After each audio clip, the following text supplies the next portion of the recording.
있는데요. 바로 청년의 일자리를 노인이 차지하는 것이 아니냐라는 의견입니다. 그렇다고 생각하면 동그라미, 아니라고 생각하면 가위표 들어주십시오. 예, 조금 조심스럽기도 한데요. 네, 앞서 논의했던 정년 연장 문제도 결국 이 문제 때문에 이야기로. 주춤하게 되는 거거든요.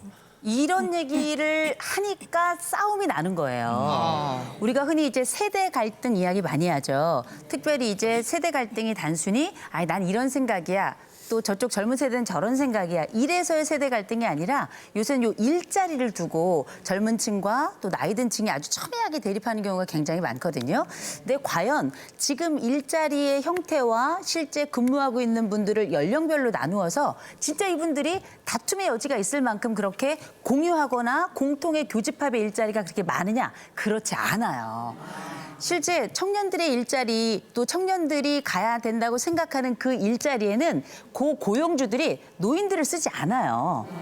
그렇죠. 거기다가 노년들이 들어가거나 혹은 노년들이 많이 있는 일자리에는 청년들이 들어오려고 하지 않아요.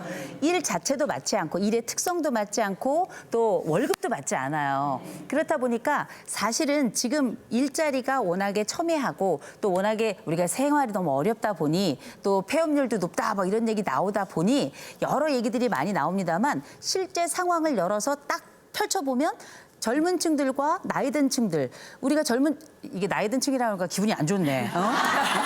젊은 층과 또 계속 일할 수 있는 층 이렇게 나눌게요. 젊은 층과 계속 일할 수 있는 층을 비교를 해보면 겹치는 일자리 별로 없고 앞으로도 겹치는 일자리 별로 없을 거고 또 그래서 제가 아까 정년 연장에 대해서 조심스러웠던 이유는 뭐냐면 해야 하지만 이렇게 노인형 적합형 일자리라고 하는 건 뭐냐면 고 나이 고 건강, 고 능력, 고 생산성 이런 것들을 다 맞추어서 해야 되는 일자리라 어쩌면 이런 일자리가 나온다면 청년들 일자리랑 붙을 일이 없는 거예요.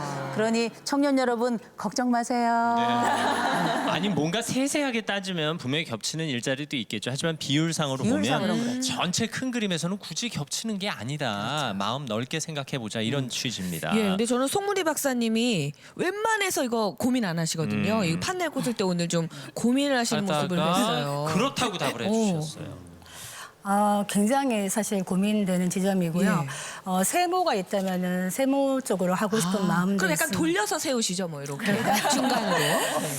지금 이제 말씀하신 거는 저는 동의하는 부분이 있습니다. 어떻게 보면 크게 파일을 봤을 때 청년 일자리와 노인 일자리가 겹치지 않는 부분이 있어요. 그래서 이 두 사람의 이 일자리가 서로 나눠먹기 내지는 뺏어가기라고 생각하지 않아도 되는 부분은 있습니다만 문제는 뭐냐면은 저희 중장년층 부모 세대 때는 일자리가 많았잖아요.